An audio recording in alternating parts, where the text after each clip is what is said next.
Boa noite, meus irmãos. Eu sou o Orlando, aqui do Centro de Estudos Espíritas Fraternidade, em Itaipuaçu, no município de Maricá, no Rio de Janeiro.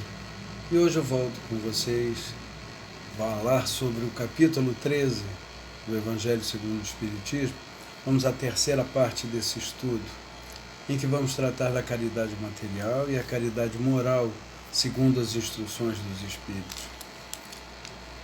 O espírito Irmã Rosália, em Paris, no ano de 1860, nos apresenta o seguinte: amemo-nos uns aos outros e façamos aos outros o que queríamos que fosse feito conosco.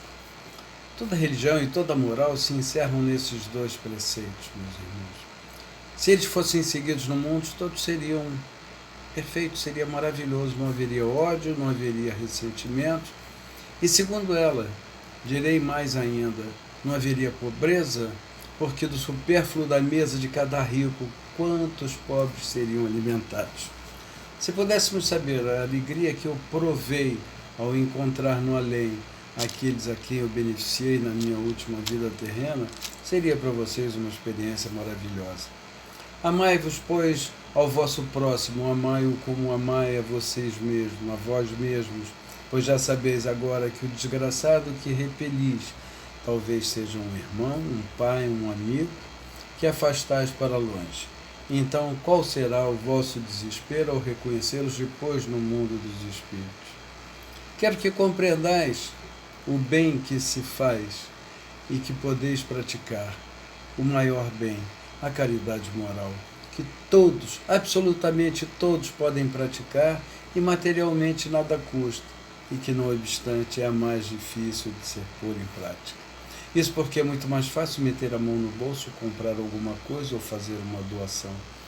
A caridade moral consiste em vos suportardes uns aos outros, sem que ninguém se sinta inferior por aquilo que o outro é. Há um grande mérito acreditar em saber calar para que o outro mais tolo possa falar. Isso também é uma forma de caridade. Saber fazer-se de surdo na vida espírita é a única superioridade verdadeira e estás, às vezes, muito abaixo disso. Recordai-vos de que Jesus disse que todos somos irmãos e pensai sempre nisso, antes de repelirdes o leproso ou o mendigo. A Deus, pensai naqueles que sofrem e orai. Um espírito protetor em Lyon, em 1860, não se identificando, apenas identificando-se como espírito protetor, nos diz: meus amigos, tenho ouvido muitos de vós dizerem: como posso fazer a caridade se quase sempre não tenho sequer o necessário para mim? A caridade, meus amigos, se faz de muitas maneiras. Podeis fazê-la em pensamento, em palavras, em ações, orando pelos pobres abandonados, por aqueles que sofrem nos leitos, por aqueles que sofrem na reclusão, aqueles que sofrem pelas privações que passam. Ora, meus amigos, então a justiça de Deus ela é igual para todos. Lembrai-vos, ora, trabalhadores dessa última hora, não se esqueçais disso. Deus vos vê da mesma maneira e eles dá a todos a mesma chance. Com a diferença única que Deus, na sua infinita misericórdia, pôs no fundo do coração de todos nós uma sentinela vigilante, que chamamos de consciência. Ouvi-la e que ela vos dará bons conselhos. Vamos nos pôr a ouvi-la, então, meus irmãos. E esse Espírito ainda continua nos dizendo: meus amigos, a cada novo regimento o general entrega uma bandeira. E eu vos dou esta máxima do Cristo: amai-vos uns aos outros. Praticai esta máxima. Reuni-vos todos em torno dessa bandeira e dela recebereis a felicidade e a consolação verdadeira. O Espírito Adolfo, bispo de Alger, Bordeaux, em 1861, nos fala sobre a beneficência. A beneficência, meus amigos, vos dará nesse mundo os gozos mais puros e mais doces, as alegrias do coração, que não são perturbadas, em hipótese alguma, pelos remorsos, nem pela indiferença. Pudesses, pois, compreender que tudo que encerra de grande e de agradável é a generosidade, as belas almas, esse sentimento que faz com que se olhe aos outros com o mesmo olhar que gostaríamos que fossem voltados para nós mesmos. Ora, é aquela alegria de vestir ao irmão que está nu com as nossas próprias roupas. É dar aquilo que nós temos, como lembrando do óbolo da viúva, dar daquilo que ela possui e que com certeza não seria de sobra. Meus amigos, é preciso ter apenas a doce preocupação de fazer os outros felizes.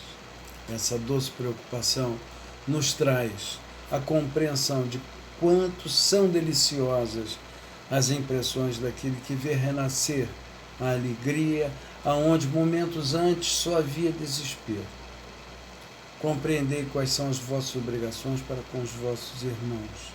Ide ao encontro do infortúnio, ao socorro das misérias ocultas, sobretudo, que são as mais dolorosas. Ide, meus bens amados, e lembrai-vos dessas palavras do Salvador. Quando vestirdes a um desses pequeninos, pensai que é a mim que o fazeis. Caridade, palavra sublime que resume todas as virtudes. És tu que deves conduzir os povos à felicidade. Meus caros, praticar esta caridade, essa caridade moral, a ajuda, o abraço, o aconchego, a compreensão, é o que muita gente hoje precisa. Quantas dores nós estamos vendo nesse mundo, quantas vidas nós estamos vendo se perder, deixando pessoas em sofrimento pela falta que fazem. E a nossa caridade poderia estar presente nas orações, nas preces, no abraço, na compreensão. Amigos, tenham certeza que é na caridade que deveis procurar a paz do coração, o contentamento da alma e o remédio para todas as aflições dessa nossa vida. A caridade é o amor em movimento. A caridade é o verdadeiro exercício do amor. E Jesus, nosso maior exemplo, sempre praticou a caridade, através das suas ações, através dos seus ensinamentos, através dos seus atos, através das suas palavras, através do seu encorajamento. Ora, meus irmãos, quanto bem a fazer! Não vamos reclamar, vamos agradecer a Deus e prodigalizar aquilo que nós podemos dar, que é a nossa simpatia, o nosso amor, o nosso dinheiro, a todos os que são deserdados dos bens desse mundo e que defiam no sofrimento e na solidão. Nem tanto o dinheiro, mas o amor, o mais importante, o carinho, a compreensão, o afeto. Sejamos benevolentes, sejamos indulgentes, sejamos amorosos, sejamos caridosos e nos lembremos, sempre fica um pouco de perfume nas mãos que oferecem rosas. São Vicente de Paulo, em Paris, em 1858, nos diz: sede bons e caridosos, eis a chave dos céus que tendes nas mãos. Amai-vos uns aos outros. A alma não pode elevar-se aos céus e às regiões espirituais mais altas, senão pelo devotamento ao próximo. Se não encontra felicidade e consolação, senão nos impulsos da caridade. Sede bons, amparai os vossos irmãos e extirpai a horrível chaga do egoísmo dos vossos corações. Quem dentre vós não sentiu o coração pulsar, crescer sua alegria interior ao relato de um belo sacrifício, de uma obra de pura caridade?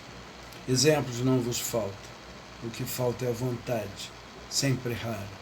O Cristo nos disse, e vos disse, o que se refere a essas virtudes da caridade e amor. Por que deixaste de lado os divinos ensinamentos? Por que fechar os ouvidos às suas divinas palavras e o coração às suas doces máximas? Meus irmãos, não vamos deixar de esquecimento esse código admirável. E nossos males provêm do abandono voluntário desse resumo das leis divinas. Homens fracos, fazei da vossa doçura, da vossa fé, as vossas armas. Isso é apenas um encorajamento que vimos dar-nos, e é para estimular o vosso zelo e as vossas virtudes que Deus permite a nossa manifestação. A caridade é uma virtude fundamental que deve sustentar o edifício das virtudes terrenas. Sem ela, as outras não existiriam. Sem a caridade, nada de esperar sorte melhor. Nenhum interesse moral que nos guie, sem a caridade, nada de fé, pois a fé nada mais é do que um raio de luz pura que se faz brilhar uma alma caridosa.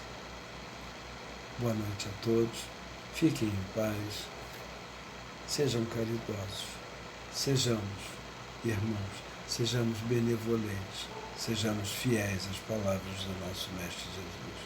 Boa noite a todos, até breve.